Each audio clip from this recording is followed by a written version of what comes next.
Hello friends, कैसे हैं आप लोग। हम लोग यहाँ पर देख रहे थे यूपी ट्रिपल एससी जो अपना ग्राम पंचायत अधिकारी का जो एग्ज़ाम होने वाला है 2013 का जो एग्ज़ाम होने वाला है, उसी के रिगार्डिंग हम लोग यहाँ पर सिलेबस को कवर कर रहे थे।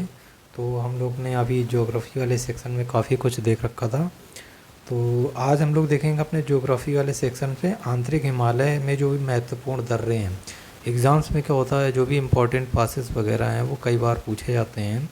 हाँ, यूपी ट्रिपल एससी के एग्ज़ाम्स में भी काफ़ी बार कई इम्पोर्टेंट जो पासेज हैं आपके दर्रे हैं वो भी पूछा जाता है। तो आज हम लोग देखेंगे आंतरिक हिमालय में महत्वपूर्ण दर्रे, यानी कि जो इनर हिमालयाज़ है। ठीक है। अगर हम लोग बात करेंगे फिजियोग्राफिक डिवीजन्स ऑफ इंडिया, ठीक है, अगर उसकी बात करेंगे तो इंडिया को 5 और उस भागों में डिवाइड किया जाता है। ठीक है। तो उन्हीं में से जो आपका द हिमालयाज़ आता है, ठीक है, तो द हिमालयाज़ को अगर फर्दर हम लोग डिवाइड करेंगे तो उसको 3 पार्ट्स में डिवाइड करते हैं। सबसे पहले आपका हो जाता है आउटर हिमालयाज़, फिर आता है आपका मिडिल हिमालयाज़, और सबसे लास्ट में आता है आपका इनर हिमालयाज़। ठीक है।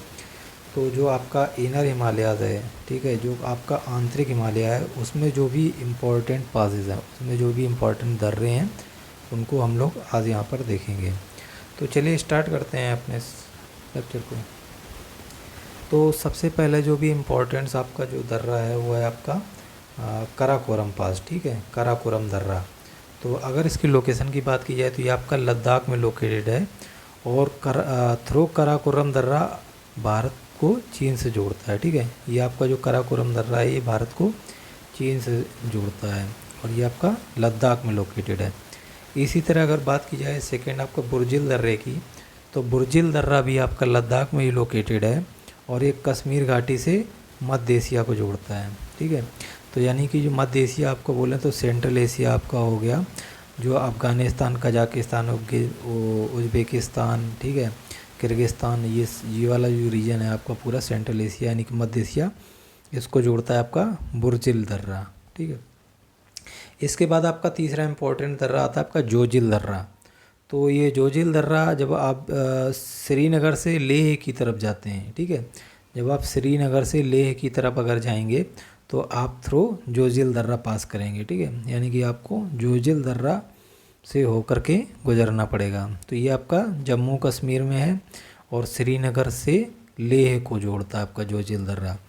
इसी तरह अगर बात की जाए बड़ा लच्छाला, ठीक है, बड़ा लच्छाला पास यानी कि बड़ा लच्छाला दर्रा, ये आपका हिमाचल प्रदेश में लोकेटेड है, और जब आप मनाली से लेह की तरफ जाते हैं तो आप इस दर्रे को पास करते हैं, यानी कि बड़ा लच्छाला पास के थ्रू ही आप मनाली से लेह की तरफ जाएंगे। इसके बाद बात की जाए आपकी सिपकीला पास की, सिपकीला दर्रे की। ठीक है, तो सिपकीला दर्रा भी आपका हिमाचल प्रदेश में लोकेटेड है, और जब आप अगर शिमला से गैरटोक, गैरटोक आपका तिब्बत में लोकेटेड है, तो अगर आप शिमला से गैरटोक यानी तिब्बत की ओर जा रहे हैं तो आप थ्रू सिपकीला पास होकर के जा पाएंगे। तो ये आपका हिमाचल प्रदेश में लोकेटेड है। इसी तरह ये आपके नेक्स्ट जो 3 दर्रे हैं आपका माना दर्रा, नीति पास और लिपू लेक। ठीक है, तो ये आपका जो माना पास हो गया, आपका नीति पास हो गया, लिपू लेक। ठीक है, तो ये तीनों दर्रे आपका उत्तराखंड में लोकेटेड है। हाँ, इन तीनों में क्या होता है, कई बार एग्ज़ाम से पूछ ले जाते हैं और हम कंफ्यूज हो जाते हैं। ठीक है, तो आप याद रखिएगा जो भी आपका माना दर्रा है, आपका नीति दर्रा है, और आपका लेपू लेक पास है, ठीक है, ये तीनों आपके उत्तराखंड में लोकेटेड है। और अगर आप मानसरोवर झील में जाना चाहते हैं थ्रो कैलाश वैली, ठीक है, थ्रो कैलाश वैली अगर आप मानसरोवर झील की ओर जा रहे हैं तो आप इन तीनों दर्रों से होकर के गुजरते हैं। तो भारत में जितने भी आपके जो हिंदू धर्म से रिलेटेड लोग हैं जो कि आप मानसरोवर लेक या कैलाश की यात्रा करते हैं, तो उत्तराखंड में इन तीनों पास से होकर के गुजरते हैं। आपका पहला हो गया आपका माना दर्रा, दूसरा हो गया आपका नीति पास, और तीसरा हो गया आपका लिपू लेक पास।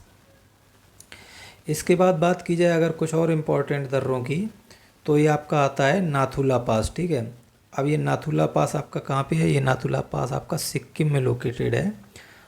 जो आपका नॉर्थ ईस्ट के जो भी 8 स्टेट्स हैं आपका सिक्किम, वहाँ पे ये नाथुला पास लोकेटेड है। और ये आपको चुम्बी वैली में प्रवेश दिलाता है। जो आपका नाथुला पास है ये आपका सिक्किम में लोकेटेड है और चुम्बी वैली में प्रवेश दिलाता है। चुम्बी वैली क्या है, एक ये बहुत ही कंट्रोवर्सी एरिया है, इसलिए एग्ज़ाम्स में इस तरह के क्वेश्चन आ सकते हैं। चुम्बी वैली आपका ट्राई जंक्शन पे लोकेटेड है, यानी कि आपका जो भूटान, भारत और जो आपका तिब्बत का जो पार्ट है, ठीक है, उसके ट्राई जंक्शन पे आपकी चुम्बी वैली लोकेटेड है। और अगर आप चुम्बी वैली में जाना चाहते हैं तो आपका नाथुला पास से होकर के गुजरना पड़ेगा। इसके बाद बात की जाए आपकी जिलेपला की, ठीक है। अगर जिलेपला की बात की जाए, जिलेपला दर्रा की बात की जाए, तो ये भी आपका सिक्किम में लोकेटेड है और ये कलिम्पोंग आपका पश्चिम बंगाल में है, ठीक है। कलिम्पोंग काफ़ी ये आपका टूरिस्ट प्लेस है कलिम्पोंग। तो कलिम्पोंग जो आपका वेस्ट बंगाल में लोकेटेड है, यानी पश्चिम बंगाल में लोकेटेड है। और वहाँ से अगर आप ल्हासा की ओर जा रहे हैं, ल्हासा आपका तिब्बत में है, ठीक है, ल्हासा आपने सुना होगा तिब्बत में। तो अगर आप कलिम्पोंग से ल्हासा की ओर जा रहे हैं तो आपको जिलेपला दर्रा से होकर के जाना पड़ेगा। इसके बाद बात की जाए आपकी बोमडीला दर्रा की, तो ये बोमडीला दर्रा आपका अरुणाचल प्रदेश में लोकेटेड है और तवांग घाटी के माध्यम से तिब्बत की ओर जाने वाली सड़क इसके माध्यम से गुजरती है, ठीक है। तो अगर आप तिब्बत की ओर जा रहे हैं थ्रू तवांग वैली, तो आपको ये बोमडीला दर्रा, आपको जो ये आपका अरुणाचल प्रदेश लोकेटेड है, तो बोमडीला दर्रा के थ्रू जाना पड़ेगा, यानी बोमडीला दर्रा को पास करते हुए जाना पड़ेगा। इसके बाद आपका था यांगयाप दर्रा। यांगयाप दर्रा भी आपका अरुणाचल प्रदेश में लोकेटेड है और ये आपको ब्रह्मपुत्र नदी में प्रवेश दिलाता है, ठीक है। तो यांगयाप दर्रा आपका ब्रह्मपुत्र नदी में प्रवेश दिलाता है, ये आपका अरुणाचल प्रदेश में लोकेटेड है। अगर बात की जाए पंगसाद दर्रा की, तो पंगसाद दर्रा आपका अरुणाचल प्रदेश में ये भी लोकेटेड है। और अगर आप डिब्रूगढ़ आपका आसाम में है, और अगर आप डिब्रूगढ़ से म्यांमार की ओर जा रहे हैं तो आपको पंगसाद दर्रा से होकर के जाना पड़ेगा। तो ये कुछ इम्पोर्टेंट दर्रे थे, इनको आप 2 बार 3 बार 4 बार देखिएगा तो ये आपको खुद ही याद हो जाएंगे और इनको याद करने की ज़रूरत नहीं पड़ेगी। तो एग्ज़ाम्स में जब भी अगर इनसे रिलेटेड कोई क्वेश्चन आएगा तो आपको एक आइडिया रहेगा और उस आइडिया के थ्रू आप आंसर को सही टिक करके आ जाएंगे। तो लेक्चर आपको कैसा लगा, हमें इसके लिए आप सब्सक्राइब कीजिए, लाइक कीजिए चैनल्स को, ठीक है। तो thanks for watching this very good channel, thanks to you.